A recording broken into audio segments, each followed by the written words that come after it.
fico super feliz, né, de ter aí o Fábio, que foi o primeiro, né, o primeiro Brave, que tornou um verdadeiro agave-man, né? Realmente o Fábio entrou nesse negócio, eu gosto de contar isso. Essa história começa lá atrás, em 2000, quando a gente fez o genoma da Xylella fastidiosa, e o pô, tem que começar a mexer no sertão. E aí apareceu o projeto da vassoura de bruxa, de puta, não deu para fazer e tal. Em 2016, 15, eu nunca me lembro direito, Fábio, você vai me ajudar. Acho que eu já estava no CTBE, aí Ainda não, Gonçalo. foi antes, né? Foi, foi Foi, antes, foi 16. foi 16, não, 16, exatamente, 16 eu estava no CTBE, eu entrei no CTBE em novembro de 16. E Ah, aí tá. eu fui fazer o fim do ano eu fui para o Rio Grande do Norte. Rapaz, um monte de eólica solar e sertão, sertão, sertão. Eu digo, pô, é agora. É agora. E aí eu nunca me lembro direito, Fábio, se você entrou em 2016 ou 2015, 2016, não é isso? Isso, início de 16. E aí encontrei aqui aí Fábio Nicolas, que hoje também está no Breve, os dois aqui juntos para começar o mestrado ainda, o mestrado. E eu propus, né, esse trabalho para o Fábio. E Fábio, pouco tempo ele adorou e hoje em dia eu diria que é um dos caras que mais entendem de agave no mundo. Ele realmente mergulhou nesse negócio, não é isso, Fábio? De forma que acabou de publicar um ou dois artigos, né, Fábio? Você vai falar um pouco desse assunto, provavelmente. Então, é isso aí. Fabião, manda bala, toque Bom, pau com Gonçalo, você. muito obrigado pelo convite. Assim, eu acho que quem me conhece sabe que eu não preciso de meio minuto para poder falar de agave com alguém, né? Então, o que eu fiquei pensando para a palestra de hoje era trazer algum tema que ninguém tivesse tocado antes nos últimos seminários e, de fato, trazer uma perspectiva diferente. E aí, o que eu estava comentando mais cedo é que, na verdade, eu sonhei com esse título. Eu estava bem cansado, saí do laboratório, fui dormir, e aí eu vi uns slides piscando na minha cabeça, de um lado a fotossíntese Cand, do outro lado os açúcares do agave, e alguém falando, é tudo uma questão de tempo. E aí eu comecei a filosofar sobre isso, né? E hoje eu quero falar para vocês um pouco da questão temporal dos agaves, não só da nossa relação com essa cultura, mas também da própria cultura em si, como que essas plantas se comportam a nível temporal. Bom, primeiramente, o que são os agaves? São plantas monocotiledôneas, nativas das regiões áridas e semiáridas das Américas, de modo geral. O centro de dispersão delas é México e América do Norte, mas você tem 11 espécies sul-americanas de agave. E elas habitam ambientes muito diversos, né? Geralmente você vai encontrar no ambiente natural muito desses agaves crescendo em rochedos, mas a gente também tem outras adaptações que permitem que esses agaves ganhem espaço. Por exemplo, isso aqui é uma adaptação de resistência ao fogo. Então, por elas terem plantas suculentas, quando o fogo passa, elas cozinham e elas não queimam. Protege o meristema apical e a planta continua sobrevivendo nesse ambiente. Só que é impossível a gente falar de agave sem falar da relação entre o homem e o agave, tá?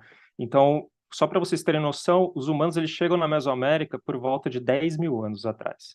Com 9 mil anos, você já tem registro de utilização dos agaves.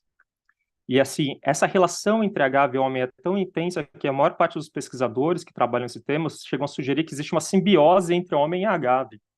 E esse talvez é um dos achados arqueológicos mais interessantes e até um pouco nojento que a gente tem no mundo dos agaves. Isso nada mais é do que uma goma de mascar feita de agave. Então você consegue ver a impressão do dente aqui, mostrando que de fato os humanos mastigavam esse material. E inicialmente os agaves eles eram consumidos justamente como fonte de alimento. Então eles cozinhavam os abacaxis, pegavam aquela polpa, comiam a polpa, aí depois ficavam mascando essa fibra e depois estiravam a fibra, deixavam secar no sol e usavam com papel higiênico. Então você vê que eles aproveitavam assim tudo do agave. Então, desde produção de fibras para tecidos até alimentação. Então, essa daqui é uma rede que construíram sobre qual seria a alimentação do homem na Mesoamérica. E olha só que interessante, quando a gente olha aqui, a gente vê culturas clássicas que nós já associamos, como por exemplo o milho ou o feijão, como base alimentar. Só que a gente vê também, ó, abóboras e a coisa que mais tem hubs entre tudo isso é o agave. Então, o agave, ele de fato, ele servia como uma base nutricional muito importante para as civilizações mesoamericanas, de tal modo que ele foi domesticado junto com milho e com feijão. É, de fato, uma cultura que teve uma importância muito grande dentro desses ecossistemas. E a primeira utilização dos agaves, historicamente falando, ele vem pelo meio do mescal. Mescal, que em Nahuatl significa agave e cozido, assado. E eles sabem disso, que foi esse primeiro uso, por conta de indícios arqueológicos. Isso aqui é um forno de queima de agave. E dentro desse forno de queima você acaba encontrando, ó, espinhos, mostrando de fato que a cultura era utilizada ali. E associado a essas áreas onde você tem esses fornos, você encontra também outras ferramentas de corte e manipulação dos agaves em si. Então esse foi o primeiro uso reportado de agave mesmo, como alimentação.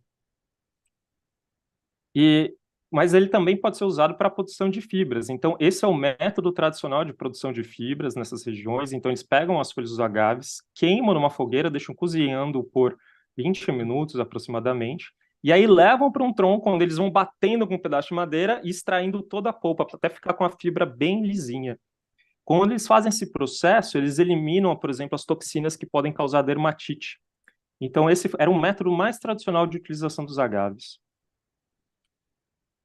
Outro avanço tecnológico muito interessante que a gente tem nessa cultura é a utilização de mulching, né? Esses processos para economizar água. E esses processos eram mais comuns nas regiões que você tem desertos mais intensos, como, por exemplo, Sonora. Então, até hoje, a gente sabe que tem essas trilhas que são muito associadas ao agave porque você encontra restos dessas pilhas de pedra e agaves associados a elas. E é muito interessante porque existia uma perspectiva histórica acreditando que os agaves eles só estavam na natureza e as pessoas iam e utilizavam eles. Quando esses caras começaram a olhar essas pilhas no detalhe, eles viram que existiam sistemas de fato, monocultura desses agaves, produção em larga escala de algumas espécies para utilização como alimento. Tá? O outro avanço muito significativo é a descoberta do Nequatli, ou água-mel. Nequatli significa literalmente água mais mel. Essa descoberta, ela não é óbvia, ela aconteceu por volta de 1.200 anos antes de Cristo, então ó, a gente está falando primeiro de 9.000 anos de experiência para você chegar em 1.200 anos e descobrir essa tecnologia.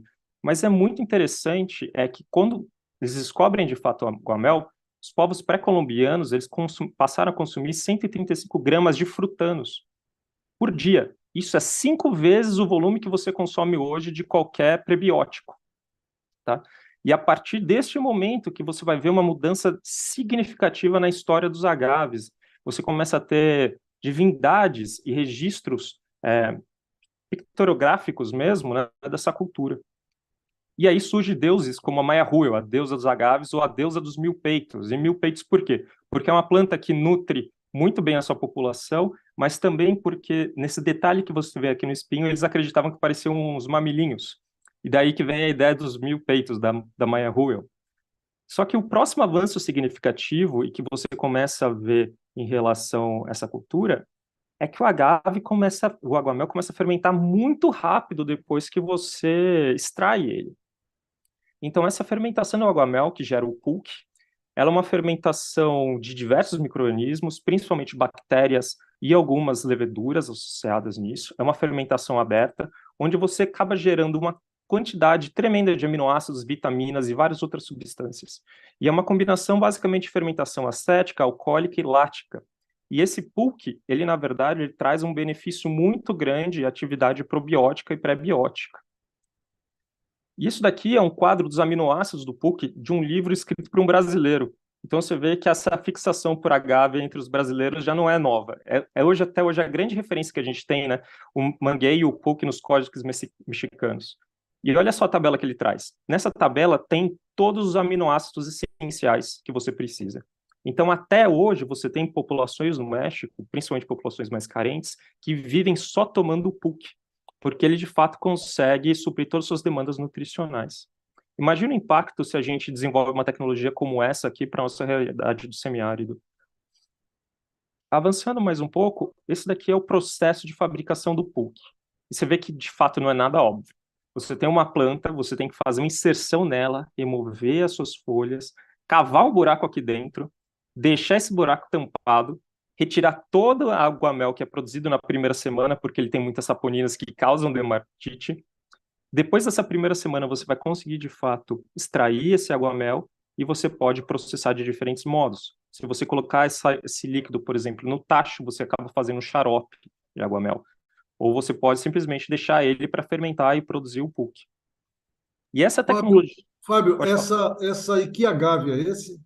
Esse daqui é um agave salmiana, Gonçalo. O salmiano, né? Tá bom. Salmiana. Mas pulque pode ser produzido de diversas espécies, não é só a salmiana. Mas essa tecnologia ela foi tão bem sucedida que ela foi espalhada pela América como um todo. Então você tem algumas variações, por exemplo, esse cara pegando com um super canudo para puxar o aguamel, e você vê a dispersão deles até a América do Sul. Então no Equador você tem registro histórico de utilização de agave pelos incas para a produção do que eles chamam de misk, que é o aguamel equatoriano, e também para a produção desses outros fermentados. Então você vê que os agaves lá se desenvolvem muito bem, você não consegue nem ver que tem uma pessoa atrás dessa pilha de folhas, né? E você vê que eles fazem um sistema muito parecido com o mexicano. Só que a diferença é que você não faz a remoção das folhas superiores, eles fazem um buraco pela lateral do agave. E lá você tem essa utilização há muitos anos, tanto que você tem essas palavras em náhuatl, dizendo partes específicas do agave, mostrando que de fato foi algo muito significativo. Bom, esse é um artigo muito legal sobre domesticação dos agaves. Então, a gente falou que temos por volta de 300 espécies hoje, que é o terceiro maior gênero em diversidade no México. Só que quando a gente vai para nível de cultivar, a gente está falando mais de 1.000 cultivares. E cada cultivar tem seu histórico de domesticação levemente diferente. E a gente começou a falar sobre saponinas, né? Que são esses compostos que podem causar dermatite no homem como um todo. E esse artigo é muito legal porque eles viram que as populações nativas de agave, em relação às mais domesticadas, têm um degradê de concentração de saponina, sendo que as mais domesticadas possuem menos, com exceção de uma ou outra agave que, na verdade, tem o oposto, que tem muito mais saponina, que são as agaves associadas à produção de mescal. Quer dizer o quê? O que eles acham? Eles acham que a saponina, quando você faz o processo de queima e cozimento, acaba virando um açúcar fermentescível, e por isso eles acabaram selecionando para outros usos. Outra característica muito legal em relação à domesticação, e que é uma síndrome muito comum que a gente vê em agaves salmianas, a primeira dela é gigantismo. Então, se você não me conhece pessoalmente, eu tenho 1,90 m, então você tem que ter uma noção de quão grande são essas plantas. E além do gigantismo que a gente vê nos agaves salmianas, a gente vê que existe um degradê na quantidade de espinhos. Então, desde o agave salmiana mais rústico, digamos assim, mais silvestre, você vê muitos espinhos, espinhos bem agressivos, e conforme você vai chegando em plantas que são muito mais domesticadas, como a agave mapsaga, ele quase não tem espinho na lateral, mostrando que, de fato, você precisa domesticar esse agave em vários sentidos para que você tenha acesso aos açúcares e manter uma relação próxima com essas plantas. Bom, na trajetória dos agaves, quando entra o período colonial, a gente vê uma mudança muito drástica em relação ao uso dessa planta. Então, essa daqui não é nem a imagem mais representativa que a gente tem do período colonial espanhol, mas eu gosto muito de trazer ela porque a pessoa que pintou já tinha em mente o quanto que os agaves simbolizavam para a cultura mexicana. Então, você vê aqui um agave americana num vaso espalhado na foto, né? Mas, na verdade, quando os espanhóis fizeram a conquista, eles suprimiram a cultura do agave e várias outras culturas nativas. Então é muito comum você encontrar nos relatos históricos falando que os indígenas sabem de algum potencial que pode usar os agaves, mas não usam, só deixam usando eles como cercas ou para ornamentação. E foi de fato esse o papel que os espanhóis assumiram dentro dos agaves. Então eles tiveram proibições em relação à produção de bebidas alcoólicas, como o pulque, por exemplo. Você vê muita redução dessas populações nativas associadas às regiões mais produtoras de agave, mas também os espanhóis eles trouxeram dois processos muito importantes. Então, a introdução de dois métodos de destilação completamente novos, sendo um método asiático e um método árabe, os alambiques. E eles começam também a fazer os agaves entrarem num novo ciclo, um ciclo de produção de fibras. E esse ciclo, na verdade, ele é conhecido com base na cultura do Enequém, que é conhecido como o ouro maia. É um ciclo mais relacionado ao que a gente vê na região de Yucatán, Península de Yucatán, aqui, onde você tem, de fato, a produção de fibra de agave em larga escala. Inclusive, aqui tem um porto chamado Sisal, que é daí que vem a fibra de sisal. Mas é muito importante essa utilização dessas fibras e por que que os espanhóis tomaram tanta atenção nessa cultura, é porque até hoje a melhor fibra para você fazer cordaria de navio, de navegação, é a fibra do agave. Então, se você pensar no ponto de vista colonial, com o império se expandindo, dominar essa tecnologia ela é muito importante, tá? Então, essa daqui é a rota do Império Espanhol. Você vê basicamente disseminação dos agaves em todos esses pontos que os espanhóis passaram, mas sempre desse ponto de vista mais de ornamentação, alguma coisa de fibra, mas sem muito destaque.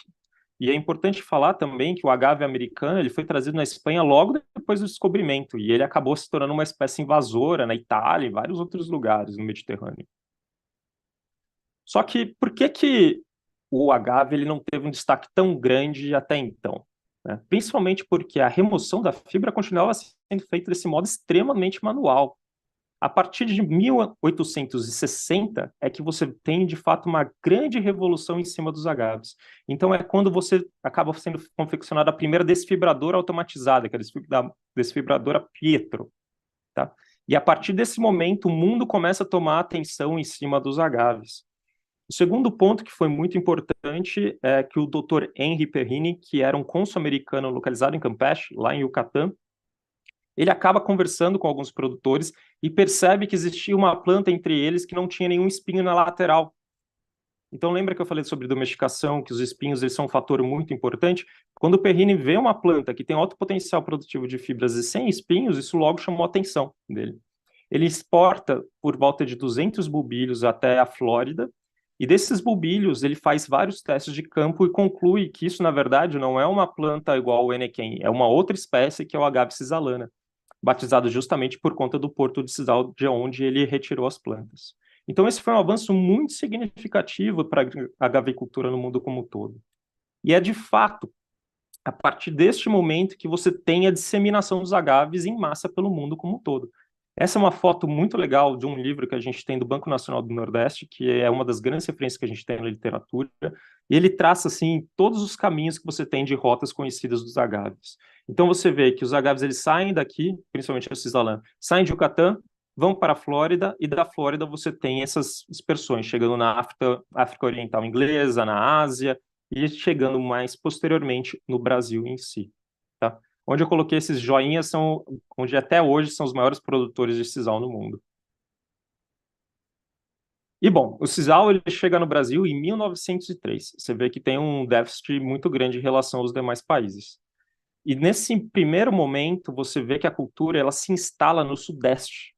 Então esse livro aqui é muito interessante, é um folhetim de 1942 que fala nele que ainda a Bahia será um grande produtor de sisal, porque ele vê a experiência nas plantações no estado de São Paulo e acha que, de fato, tem um potencial muito maior quando você chegar num clima mais adaptado a essas culturas, né? Então, aqui a gente tem uma foto de uma estação experimental em Mococa, com experimento de fileiras duplas de agave, onde o pessoal estava avaliando a produtividade.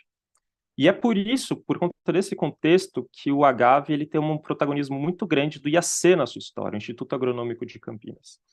O Júlio César Medina ele foi um pesquisador do IAC que praticamente consolidou a agaveicultura no Brasil. Até hoje, ele é a nossa grande referência nesse livro O Sisal dele. E eles foram responsáveis pela introdução de espécies como agave amaniensis, cantala, letanis, apupi, furcroides, entre muitas outras cultivares no Brasil. E foram eles, de fato, que estabeleceram os índices, por exemplo, de adubação, de manejo da cultura, visualizando possíveis doenças e por assim por diante. E o que é muito interessante é que, mesmo desses 9.000 anos de agaveicultura, você nunca teve um programa de melhoramento genético sendo feito, de fato. O primeiro programa de melhoramento genético, ele começa na África, por conta da descoberta desse agave aqui, agave amaniensis, que até hoje não se sabe qual é a origem dele. É um agave que ele foi introduzido, sabe-se lá por quem, e que os produtores locais acabavam utilizando, e viram que ele dava uma boa resistência em fibra e tudo mais. Então, por volta de 1930, você tem, de fato, o registro dessa nova espécie, e os alemães, na época, começaram a trabalhar em cima do melhoramento genético do agave. E vocês podem imaginar que é uma dificuldade muito grande, são plantas que eles mandam uma inflorescência muito alta, então, para fazer cruzamento, você tem que trabalhar com técnicas mais rebuscadas. Então, esse foi o primeiro programa de melhoramento genético bem sucedido que a gente tem no mundo, foi feito na África, em Amani, mas aqui em Campinas a gente tem o programa de melhoramento genético do agave feito pelo IAC. E até hoje só esses 2 lugares conseguiram produzir cultivares de agave mais produtivos. Então, para vocês terem uma noção, essa aqui é a carinha do agave amaniensis que eles descobriram. Como o agave amaniensis ele tinha folhas de muito boa qualidade, mas não tinha um número de folhas tão bacana, eles, na verdade, retrocruzaram com uma espécie que não tinha espinho, mas que tinha um número muito maior de folhas. E aí eles geraram, em 1948, o híbrido 11648, que é o cruzamento de agave amaniensis, angustifolia, e retrocruzado com agave amaniensis. Então você já vê que existe uma diferença de arquitetura e número de folhas muito grande em relação a essas 2 plantas. E o que o pessoal do IAC fez? Eles pegaram esse agave 11648 e retrocruzaram com amanienses. E nisso eles chegaram com plantas que têm um vigor muito maior. Essa foto aqui é retirada do banco de germoplasma do IAC, onde eles geraram linhagens que tinham até 10 vezes mais produção do que o sisal comum. Tá? Infelizmente, hoje no IAC a gente não tem muito bem a identificação de cada cultivar, mas a gente tem alguns registros históricos muito importantes. E aqui, só para fazer um alto jabá, já que o Gonçalo falou que eu ia falar dos meus trabalhos, se vocês quiserem conhecer um pouco mais sobre a cultura, o programa de melhoramento genético de agave no Brasil, a gente acabou de publicar esse artigo sobre o resgate dessas cultivares que foram produzidas principalmente no IAC e outras cultivares que estão circulando pelo país. Então, fique à vontade para procurar o nosso artigo. Só que, do ponto de vista da agricultura, a gente tem uma queda muito grande de produção a nível global, de acordo com a produção de fibras sintéticas. Então, quando eles inventam a fibra sintética, a gente vê que a produção total de agave no mundo ela cai drasticamente, sendo que nos últimos anos a gente vê um leve aumento.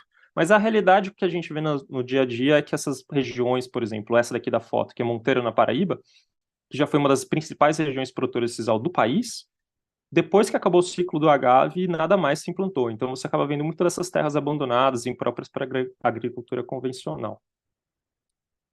E enquanto isso, no México, o que estava acontecendo, né? Porque a gente começou a falar um pouco mais sobre fibras. Olha o nome desse cara aqui, Prudêncio Cuervo. Toda vez que você lembrar da José Cuervo, você vai lembrar dele agora. Até 1770, o cultivo de agave ele era proibido no México. Esse cara foi quem recebeu a primeira autorização da coroa espanhola para, de fato, poder fazer plantação comercial de agave. E, na época, olha o que eles produziam em Jalisco: cana-de-açúcar. Então, eles começaram a fazer essa transição das plantações de cana-de-açúcar para começar a inserir agave no meio. E ali, com os processos de destilação, com os destiladores de alambique e afins, eles acabaram gerando o que seria o vino de mezcal, né? São os destilados de agave que, no primeiro momento, era uma mistura de agave com cana-de-açúcar e depois foi se tornando já um produto mais de valor agregado só com a produção do agave. Tá? E esse daqui é um dos métodos mais tradicionais que a gente vê de produção de destilados de agave no México. Essas fotos eu tirei lá em Zapotitlán de Vadillo, que é um vale muito importante para a cultura do agave. E basicamente eles jogam as pinhas recortadas nesses tanquezões aqui, onde eles fazem a queima.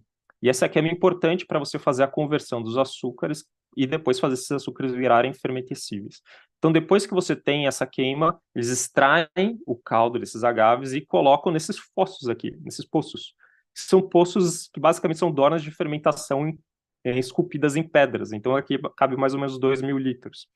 E depois que passa esse processo de fermentação, essa fermentação aberta, eles fazem destilação em colunas de madeira, pelo método filipino, que é o método asiático.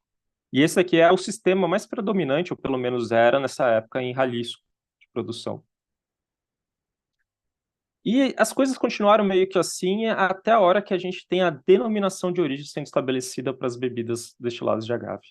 Então, a primeira vez que a gente tem uma denominação de origem foi baseada em tequila, em 1974, e ela veio com certos prejuízos e certas vantagens. Então, a partir dela, que de fato determina os territórios de identidade do agave e a produção de tequila, você vê uma mudança radical na produção desses agaves.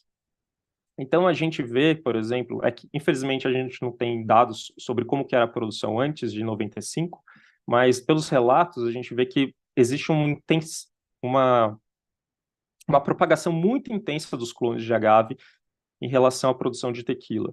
E essa produção ela se torna escalonável de fato e sendo muito vendida para o mercado exterior, principalmente o mercado americano. Só que a denominação de origem, ela crava que você só pode produzir um único agave, que é o agave tequilana cultivar azul. Isso significa o quê? Imagina se aqui no estado de São Paulo a gente só produzisse uma única variedade de cana, por exemplo, o RB 867515. Todos esses pontos que a gente vê aqui no gráfico de queda é por um motivo importante. Então, tá vendo que mais ou menos a cada 10 anos você tem uma queda de produtividade muito grande em relação ao agave e depois um aumento de preço? Isso se dá por conta das doenças.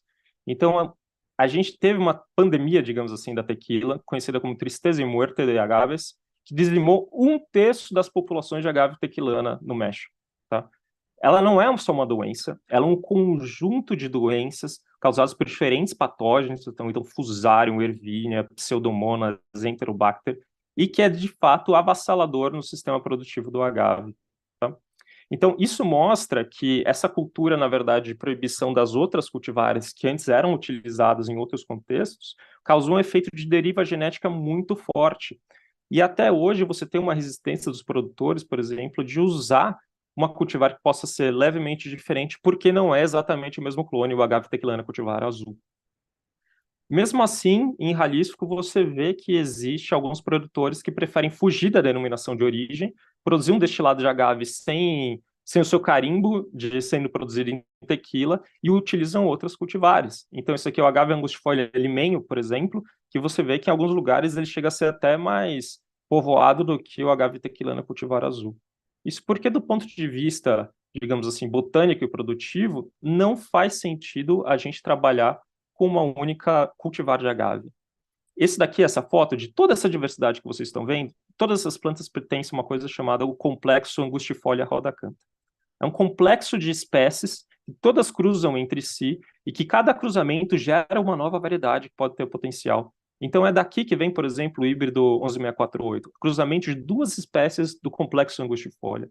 Agave tequilana azul também veio daqui. Agave escleroverde, rhodacantha, veio daqui também. E várias outras cultivares, eles aparecem nesse sentido. Então, do ponto de vista, quando a gente está falando de produção de agave e melhoramento, realmente não faz sentido a gente ficar preso na ideia da denominação de origem. E isso é uma coisa que, desde que a gente começou com o trabalho com agave, parece ser muito comum. A ideia de que não, no México eles só produzem tequila dessa única cultivar, então esse cara é de fato quem vai ter o maior potencial. E que não é verdade, você pode usar de fato várias outras cultivares com potencial produtivo muito bom. Bom, em paralelo, aqui no Brasil, a gente também está tendo a nossa epidemia de agaves, né? E essa epidemia, na verdade, é causada por um fungo que causa a doença podridão vermelha do sisal, que desde a década de 50 já era o maior problema fitossanitário do agave. Então, ele é causado pelo Aspergillus welwitschia, que só foi identificado em 2018, identificado inclusive pelo grupo da professora Ana, que está aqui hoje, que é uma espécie oportunista e que tem um comportamento necrotrófico desse patógeno, mas o que é muito interessante é que a gente desenvolveu um teste aqui na Unicamp, um marcador molecular, para ver a presença desse patógeno, e quando a gente avaliou as populações de agave nos setores produtivos, a gente encontrou que mais 75% das plantas das regiões produtoras já estão contaminadas com fungo. Então a gente vê que essa ideia de usar somente uma cultivar, como a gente faz aqui no Brasil, de pega só agave cisalana e utiliza em grande escala, ela também, de fato, traz seus prejuízos. Tá? Então, isso aqui é um exemplo das principais cultivares hoje utilizados no país. A gente vê aqui o agave cisalana, tradicionalzão. Aqui nós temos o híbrido 400 folhas e o híbrido 11648. Essa foto, especificamente, é de uma região na Bahia chamada Itiúba. E em Itiúba, o problema da podridão vermelha foi tão drástico que o sisal não sobreviveu lá e os agricultores começaram a utilizar essas cultivares híbridas. E quando a gente rodou nosso marcador molecular em cima dessas cultivares, a gente vê uma coisa muito interessante. Então, a gente vê, por exemplo, que apesar dessas cultivares híbridas ter uma incidência muito grande do patógeno, muitas vezes elas não apresentam sintomas. Tá? É um trabalho que a gente ainda está refinando, mas que mostra que mesmo na diversidade que a gente já tem dentro do Brasil, a gente poderia usar outras cultivares que são mais produtivas e potencialmente mais resistentes a essas doenças. E aí, voltando de novo para o México, o que a gente tem hoje no México? Em 2022, a gente produziu por volta de 530 milhões de litros de tequila e 8 milhões de litros de mezcal. Se a gente bota em perspectiva quando compara com o Brasil, isso é nada. No Brasil, a gente produz 28 bilhões de litros de etanol por ano, tá? E em relação a fibras, a gente tem só um pouquinho, 10 mil toneladas de fibra por ano sendo produzido no México.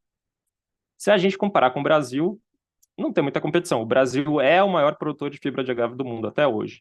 Então, esses dados são do ano passado, então a gente vê que no Brasil se produziu 98 toneladas por ano de sisal, tá? E isso é mais ou menos 36% da produção do mundo de sisal. E só no estado da Bahia a gente está falando de 94%. E esse valor, apesar de ser relativamente pequeno, porque no Brasil já chegaram a produzir mais de 300 toneladas por ano, ele já é um drive econômico muito forte para as populações dessa região, empregando mais de 850 mil pessoas na região semiárida do Brasil.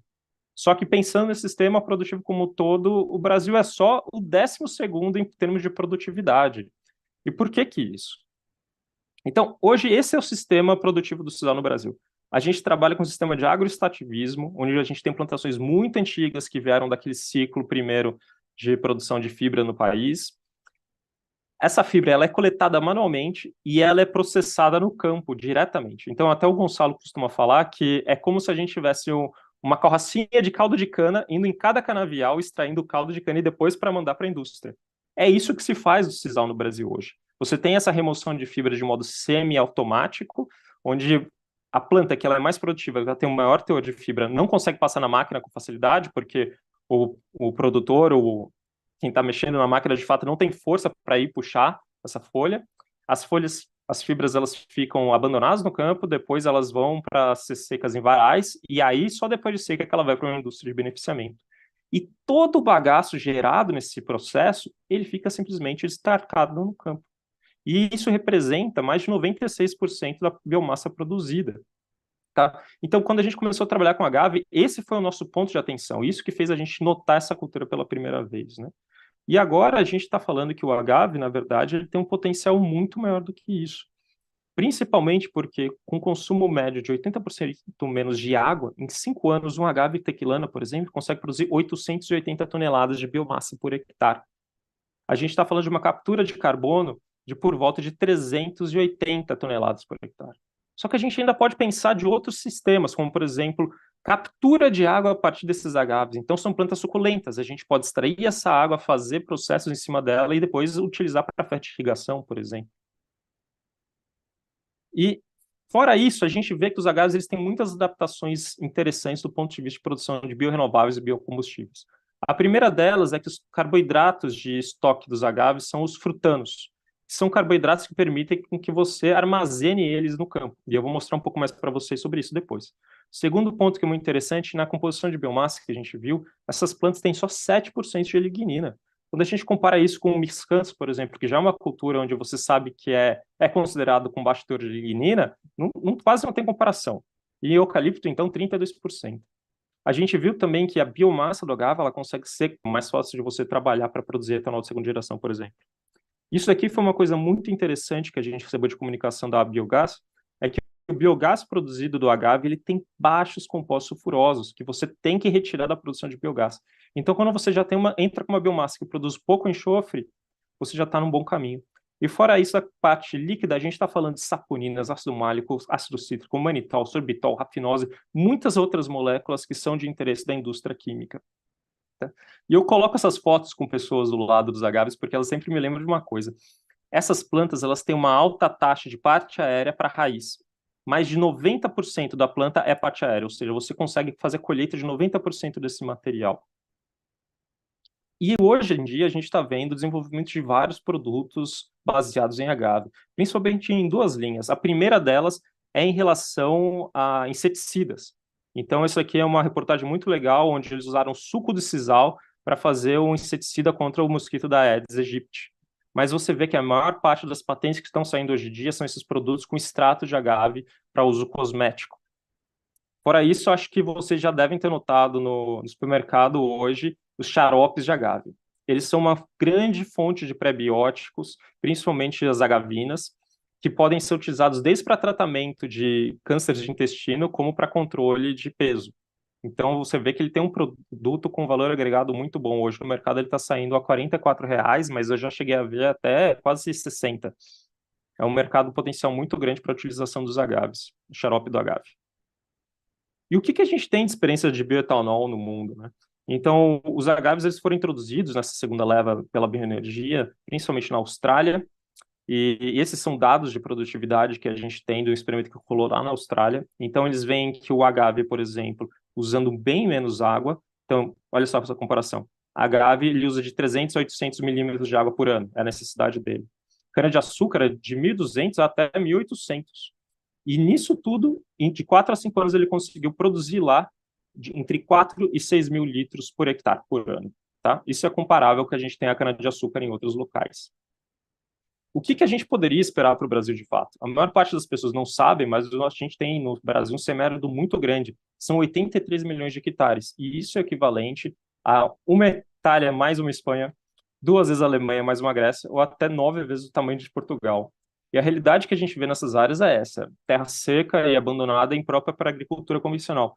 Justamente porque existe a ideia de que você pode utilizar culturas que não são adaptadas às regiões, e isso quebra um pouco a perspectiva que a gente tem de produção nessas áreas, porque o agricultor, ele investe em uma cultura como, por exemplo, com milho, que não tem capacidade de sobrevivência nessas regiões. Esse é o modelinho de produtividade que nós fizemos para a agave, aplicando nas condições de solo e clima do Brasil. E uma coisa muito interessante que a gente vê para a agave tequilana, a produtividade esperada que a gente teria aqui é de 5 a 6 mil litros, o que está batendo o que a gente vê hoje na prática no estado de São Paulo, em cana-de-açúcar. Quando a gente aplicou esse mesmo modelo em termos de produtividade de biomassa para as outras regiões que já são utilizados os agaves, a gente vê que, pelas condições climáticas, o Brasil ele tem potencial de ser o maior produtor de agave do mundo, superando significativamente o que a gente vê hoje no México. Tá? E a que vem sempre na nossa cabeça é como que essas plantas conseguem ser tão produtivas e ser tão bem adaptadas a esses ambientes. E é aí que vem que entra o meu sonho, né? Então, como eu comentei mais cedo, eu entendo que existem 2 processos temporais dentro do agave que são fundamentais para essas plantas sobreviverem, sendo um deles a fotossíntese. Então, o agave ele faz um tipo de fotossíntese muito especial que é bem regulado pelo tempo. E outro processo que é mais a longo prazo, que são os polímeros de frutose, os carboidratos de reserva dos agaves. Então, nesse sentido, a gente vê que, de fato, a sobrevivência do agave é essa planta está bem acomodada ao seu ambiente no tempo. E o que é essa fotossíntese? É fotossíntese CAM, é o mecanismo fotossintético dos agaves. Então, se vocês lembrarem das aulas da graduação ou até do colégio, existem 3 tipos de fotossíntese. O primeiro deles, que é o clássico, é a fotossíntese C3, que é basicamente a planta, ela abre seus estômatos, essas boquinhas durante o dia, capturam CO2, e esse CO2 é utilizado pelo rubisco para fazer a produção de açúcares e crescimento, fotossíntese. A gente tem outro sistema fotossintético, que é a fotossíntese C4. Então, a gente continua com esse mecanismo de captura de CO2 durante o dia, só que você tem uma bomba de concentração de CO2 para poder fazer uma fotossíntese mais eficiente. Tá? Então, hoje, as plantas mais produtivas do mundo, elas caem nessa categoria de planta C4. Só que os agaves, eles fazem um processo diferente. Como elas são plantas que habitam ambientes onde existe muita perda de água, os agaves, eles acabaram evoluindo de um modo onde eles abrem seus estômagos durante a noite. E essa é a grande sacada da fotossíntese. Como ele abre o estômago durante a noite, ele tem menor perda de água por evapotranspiração. Então, basicamente, o CO2 ele é absorvido durante a noite, transformado num ácido C4. Esse ácido fica acumulado dentro do vacúolo dessas plantas. E durante o dia, ele fecha o seu estômago, reutiliza esse ácido, produz CO2 de novo, que é utilizado na fotossíntese. Então, se a gente pudesse ver o comportamento temporal dessa fotossíntese, o que estaria acontecendo? Esse gráfico aqui do lado. Então, a fase 1 de CAM, que é o período noturno, onde você vê o acúmulo dos ácidos durante a noite. Durante as etapas de transição, os estômagos eles começam a se fechar, e aí você tem, de fato, o consumo desses ácidos aqui dentro, durante a fase 3, onde, de fato, você está acontecendo a fotossíntese. E aí, quando está chegando no final do dia, você reabre esses estômatos e faz as trocas gasosas normais. Só que, como eu falei para vocês, os agaves eles são muito interessantes porque eles acumulam um tipo específico de carboidrato. Então, a maior parte dessas plantas acumulam sacarose, plantas de modo geral, como carboidrato de reserva. Mas você também tem outras plantas que acumulam carboidrato de reserva, como o amido. Os agaves eles fazem um sistema diferente. Eles acumulam polímeros de frutose. E esses polímeros são conhecidos como os frutanos. E durante o ciclo de vida do agave, a composição desses frutanos ela é alterada drasticamente. Então, inicialmente, você começa com frutanos com cadeias muito simples, e conforme os anos vão passando, essas cadeias se tornam mais complexas, até um ponto que ele fica tão complexo que a planta percebe isso e possivelmente tem um indutor de floração. Isso significa o que na prática? Significa que a planta ela tem um método de acúmulo de carboidrato que, por exemplo, não é dependente do tempo de safra. Então, se você pega uma cana-de-açúcar e você perde o tempo de colheita adequado, a cana pega aquele carboidrato simples, a sacarose, e começa a usar para os processos de floração. Como o ciclo de vida do agave é pensado para mais de 10 anos, a planta vai só acumulando mais desses carboidratos, até o ponto que, de fato, ela percebe que acumulou tanto que está na hora de encerrar o ciclo dela e fazer a propagação de diversas formas, vegetativa, com flores, com sementes e assim por diante. Isso daqui é muito interessante. Esse é um slide que foi compartilhado com a gente pela empresa Alza Agave, onde eles fazem uma análise de crescimento do agave ao longo dos anos e o preço que seria ideal para a colheita desse material. E o que a gente vê, na verdade, é que os agaves eles têm uma curva de crescimento que parece até de um microorganismo. Então, nos primeiros anos, eles entram nessa fase um pouco lag, aí eles entram numa fase exponencial para depois você, de fato, estabilizar por aqui.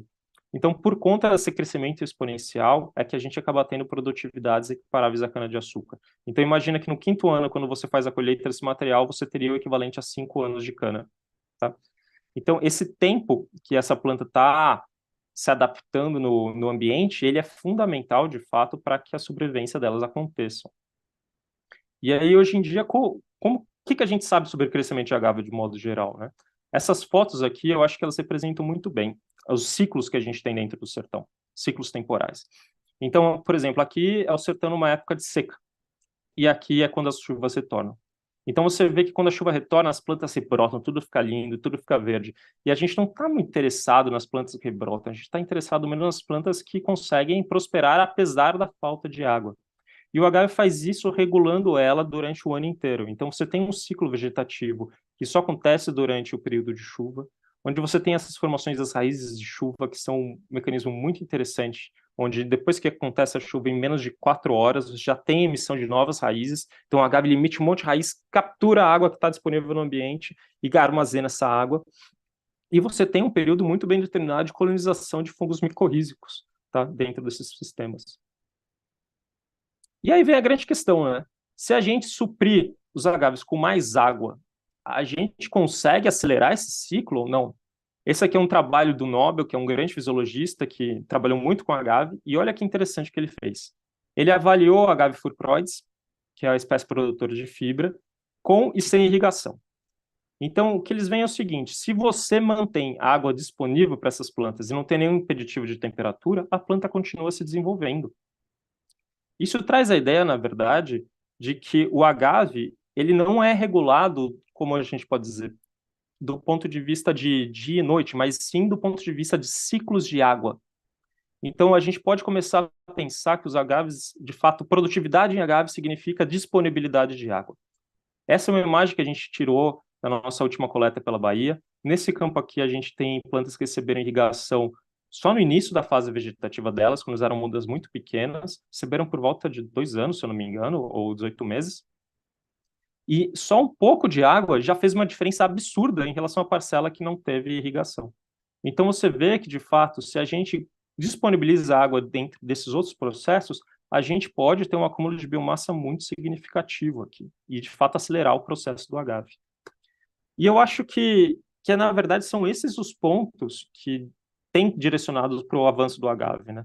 Então, quando eu falo que o tempo é a chave do sucesso, a gente tem que entender que, por exemplo, os processos de diversidade genética, trabalhar com sementes, com populações muito diferentes, ter material de propagação in vitro em larga escala para que a gente possa transferir essa qualidade genética para o campo e trabalhar, de fato, no sistema de manejo dessas plantas é o que vai ser o sucesso para novos projetos baseados em bioenergia.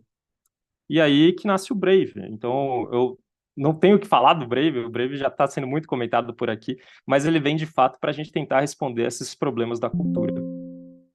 E, bom, era isso que eu tinha para falar sobre hoje. Eu trago essa imagem porque ela, para mim, serve como uma reflexão. Eu não sei se vocês vão reconhecer essa planta aqui no meio. Isso é um ipê amarelo, uma árvore símbolo do nosso país. E eu fotografei esse ipê enquanto eu estava em Jalisco, no México, entre uma plantação de agave e o ambiente natural. E me impressionou muito quando eu estava nesses lugares de como que eles não compreendem bioeconomia do mesmo modo que o Brasil compreende. E eu entendo que a gente, com esse histórico de bioeconomia, entendendo outros produtos, tendo experiência do etanol, a gente pode ser o drive para trazer sustentabilidade, de fato, à cultura do agave, não só no país, para a gente renovar essas áreas de produção do Brasil, mas também para exportar tecnologia para essas regiões e fazer um desenvolvimento como um todo. Bom, gente, é isso aí. Muito obrigado. Fábio, excelente, Fábio, excelente. Essa história aí que você conta no início, e, porra, é um negócio excepcional. Eu queria registrar aqui, pessoal, a presença da professora Ana Cristina Soares, que eu já convidei também para fazer um seminário para a gente, não é isso, Ana? Lá em novembro, não é isso? Pode ser?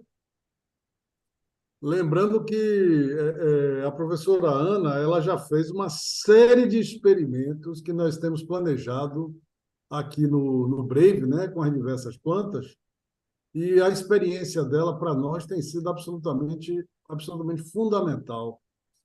Ana, eu queria que você comentasse um pouquinho qual é a sua, porque é muito importante dizer isso, sabe? Quando eu vejo, por exemplo, que o que a Ana tem feito, eu vejo o Brave, né? Eu vejo o Brave. Também temos aqui a Tássia, né?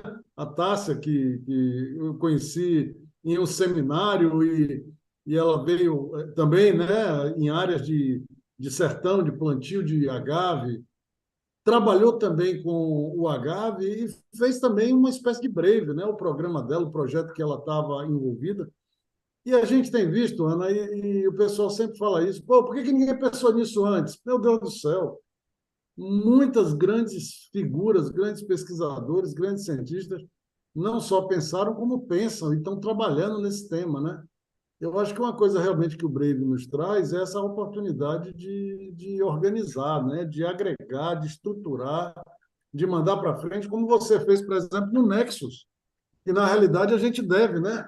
O início desse projeto, não é isso, Fábio? Isso. Essa primeira coleta que você fez, que já gerou tantos artigos a partir desse trabalho feito em conjunto, até a própria, eu não sei se a patente veio também de coletas dessa área, mas veio também, né, dessas coletas. Ana, eu queria que você falasse um pouquinho, antes que Fábio, queria que ele comentasse também, principalmente as viagens à Bahia, o que que ele viu por lá, como é que ele enxerga a mudança da paisagem. Tem alguns colegas aqui da região, estou vendo aqui o Márcio Truvão, o Jorge, que a gente está começando aí um programa importante, o Arrax, para a produção do biogás. Queria, Ana, que você falasse da sua experiência, das dificuldades, das coisas que você viu, Queria que você falasse um pouquinho para a gente, por favor. Ah, eu vejo, assim, muitas ideias, como você falou, muitas pessoas já tiveram. Eu acho que aqui mesmo no nosso grupo já tivemos muitas ideias. Essa questão mesmo da produção de bioenergia. Inclusive, eu cheguei a ter uma reunião na Secretaria de Ciência e Tecnologia, depois que eu tive o contato com o Don Chambers, aqui no Brasil, mas na época o secretário disse que não iam investir em bioenergia, não iam trazer outro agave enquanto não resolvessem o problema do sisal. Então, não quiseram mexer com isso, né? Essa questão da necessidade de tecnificar a cultura, de trabalhar mais no sistema produtivo, sempre esbarrando na barreira de que o produtor não tem recursos para isso, e a gente não avançou muito nessas questões. E eu me lembro da primeira reunião que eu tive com o Gonçalo, né, uma vez que eu fui aí à Unicamp, e eu disse, o problema é que a gente fica fazendo muitas coisas pontuais, e se a gente não visualizar a cultura como um todo e as outras oportunidades, não vamos sair do lugar. E eu acho que vocês estão conseguindo sair do lugar, porque conseguiram agregar diferentes expertises e conseguiram realmente formar uma equipe muito forte, né? Com um projeto muito bem estruturado, muito bem divulgado. Então, muitas coisas vocês viram, essa parte de cultura de tecidos, de manejo, eu já tentei fazer por aqui, mas por falta dessa equipe forte, a gente não conseguiu avançar muito. Então, eu me sinto extremamente honrada. O Fábio, para mim, é uma das grandes expertises, sem dúvida, e muitos aqui. Então, conseguir ver essa cultura finalmente avançar, para mim, é uma satisfação, assim, sem enorme, né? Então, eu vou estar sempre à disposição, porque eu vejo uma equipe sólida, com conhecimento sólido, que realmente consegue alavancar, né? Então, muitas coisas vocês veem que nós já tentamos fazer aqui, avançamos um pouco, mas com o grupo de vocês, que no momento eu tenho tido mais contato, eu vejo assim um avanço muito rápido e fantástico, fantástico. Mas realmente, se a gente não tecnificar, não avançar no manejo, não avançar no melhoramento, né? Não partir para outras áreas que, sem dúvida, a bioenergia é uma delas, acho que a gente não ia sair nunca do lugar, né?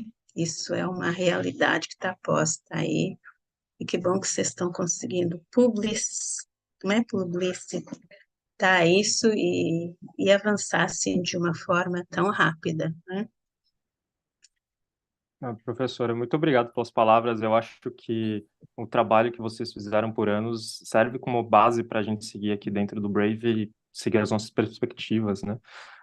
Eu vejo assim, eu me tornei apaixonado pelo sertão, acho que desde a primeira vez que eu fui lá, porque é um choque de realidade muito grande, uma natureza muito exuberante. Então, passar de carro no meio daquelas florestas de Mandacaru é algo que todo mundo deveria fazer. E mais além disso, é entender a relação que esses agricultores têm com essa cultura. Eu acho que isso é uma coisa que eu nunca vi isso com qualquer outra cultura que fosse, assim. Eu lembro sempre do seu Antônio, quando ele gravou aquela entrevista para mim e para Marina, dele falando que o sisal para ele era um pai, uma mãe, que era o sangue que corre na veia dele. E eu acho que isso simboliza o porquê que a gente está trabalhando com essa cultura, de fato, né? O Brave, trabalhar com os agaves, ele não é um projeto de biologia vegetal, ele é um projeto sobre pessoas, e manter a esperança dessas pessoas, e de fato construir essas novas cadeias. Então a gente vê muito isso no sertão, de comunidades que dependem da cultura fisiologicamente, né? E se a cultura está ainda com essa produção até hoje, você vê que é puramente pelo esforço e a persistência dos produtores, né? Com certeza. E eu já disse isso em alguns seminários, quando as pessoas dizem, mas quem diz que o produtor quer essa tecnologia, quer, eu digo, ninguém vive numa situação de carência porque quer, né? Ele vive porque ele não tem oportunidade de sair dessa carência. Então, como é que você diz que o produtor não quer melhorar? É claro que ele quer, né? Ele Uhum. não vê essa possibilidade ainda, né? Os programas do governo podem ter auxiliado, mas é tudo muito solto, né? Tudo sem continuidade. Eu acho que o principal ponto é os programas são sem continuidade, né?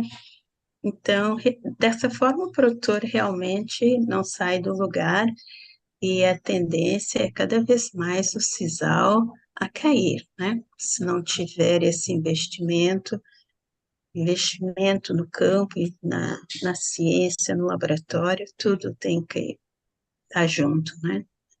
Professor, o que eu sinto, na verdade, é que também esses programas atacaram pontos errados. A gente sabe de livros desde a década de 50 que o melhor sistema produtivo do sisal seria a unidade de processamento centralizadas. Então, você colher as folhas e partir para um maquinário automatizado. Na minha visão, o que a gente está fazendo hoje é exatamente o que o México fazia no tempo da colonização espanhola, extraindo do modo mais arcaico possível. E quando você faz extração desse modo arcaico, você não consegue, de fato, ter uma renda satisfatória para o produtor. E a gente sabe que o que ele tira ali é menos de um salário mínimo, às vezes. Então, a partir do momento que a gente repensa o sistema produtivo como um todo, a gente consegue dar os próximos passos. E aí que vem a iniciativa do Arrax e outras tantas. Exatamente. Isso já foi discutido há alguns anos atrás, mas mudar a mentalidade, né? não é fácil. Então, Não. enquanto tiver realmente o sistema piloto para mostrar funcionando e que é possível, É, não vão avançar. Mas que bom que estamos ah, nesse caminho agora, né? Ana, uma coisa só que eu queria fazer um reparo para você. Quando você fala em vocês, não é vocês, somos nós. Na realidade, é aquela história do Google, né? Sobre o ombro de gigantes. E você é gigante, né? Sobre o ombro que a gente está, né? Que a gente está aí juntos nesse negócio. Eu queria registrar, não, o seguinte. Primeiro, estou vendo aqui o Márcio Trovão, um colega que conheci só por dentro do grupo aí do Piemonte, né? Está aqui com a gente, um cara muito ativo. Eu pensava que ele devia ser uns 20 anos mais velho, mas estou vendo aqui que é um jovem que é o que a gente precisa. Estou vendo também aqui o Jorge, né? Que é o cara que a gente está trabalhando justamente para fazer a primeira biorefinaria. Quer dizer, o que é essa primeira biorefinaria? É tirar essa história de fazer essa maquininha que vai atrás de onde tem cultura, né? Para que a gente faça realmente de forma centralizada. Ao fazer de forma centralizada, a gente consegue colocar um galpão com banheiro, com situação de trabalho adequada, né? Com a pessoa fazendo biogás, porque o material está sendo coletado ali, ração animal em grande quantidade, quer dizer, e daí para frente, com pirólise e tal, a gente fazendo biochar, uma série de coisas, uma série de oportunidades que a gente tem. Eu brinco sempre, sabe, o seguinte, porra, o que é que nego foi fazer na Lua? Não tem nada para fazer lá. Mas o que é que nego precisava para ir para a Lua? Por que a Lua foi tão importante? Porque você juntou um monte de gente inteligente.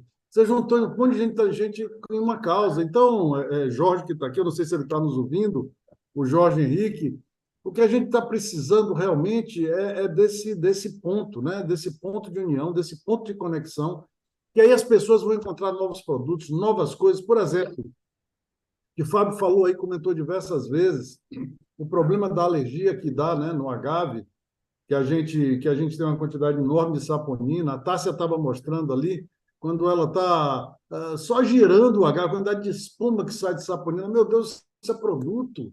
Isso é produto que a gente simplesmente hoje joga fora e que no momento que a gente começar a produzir isso em maior quantidade, né, de forma estruturada, o biogás produz uma quantidade enorme. Esse caldo é cheio de açúcar.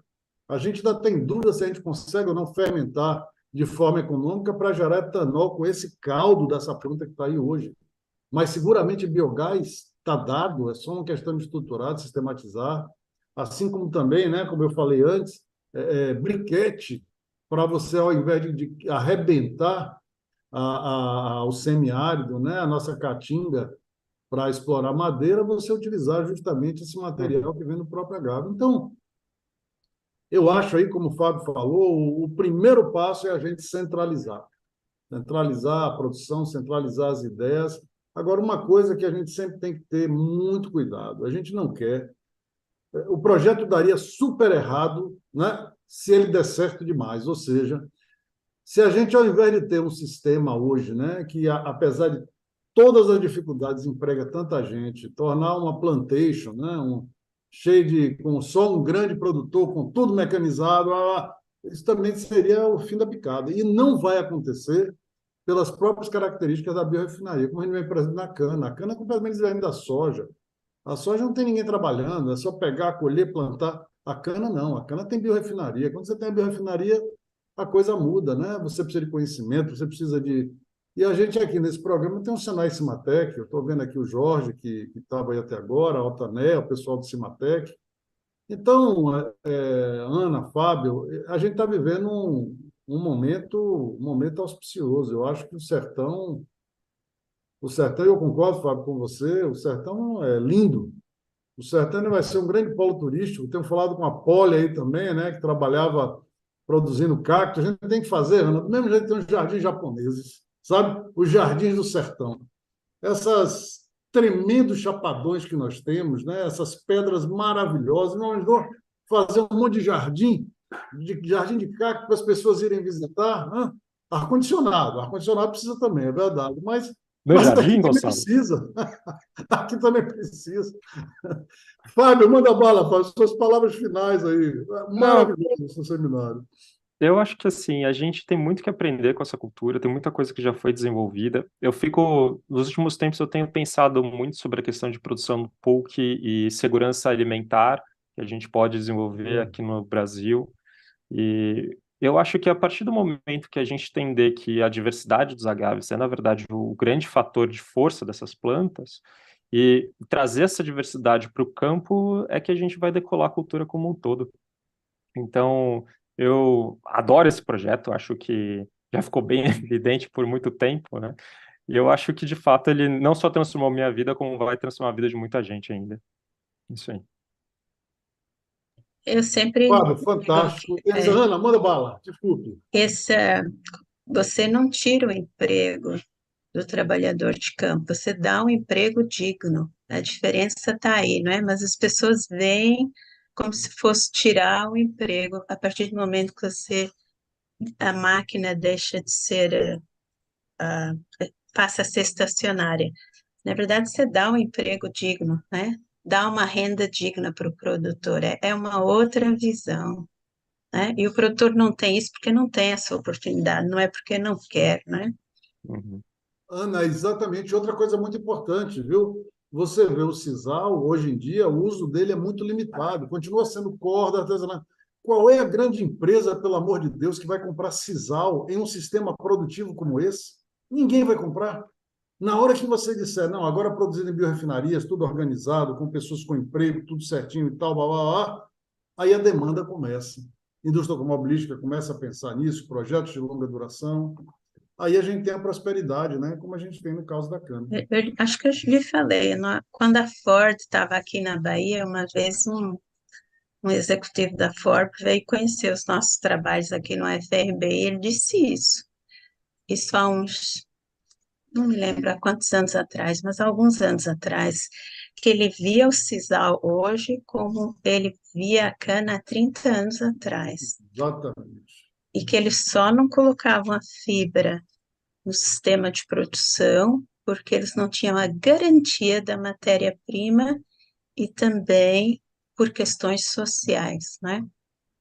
Só isso. Perfeito, Ana. Perfeito. É isso que a gente vai juntos, todos aqui, não apenas, né, os da academia, mas também os produtores atuais, o pessoal aí da região, né? O que a gente vai fazer é um impulso, uma enzima. Depois é o pessoal da região que vai mandar-lhe bala.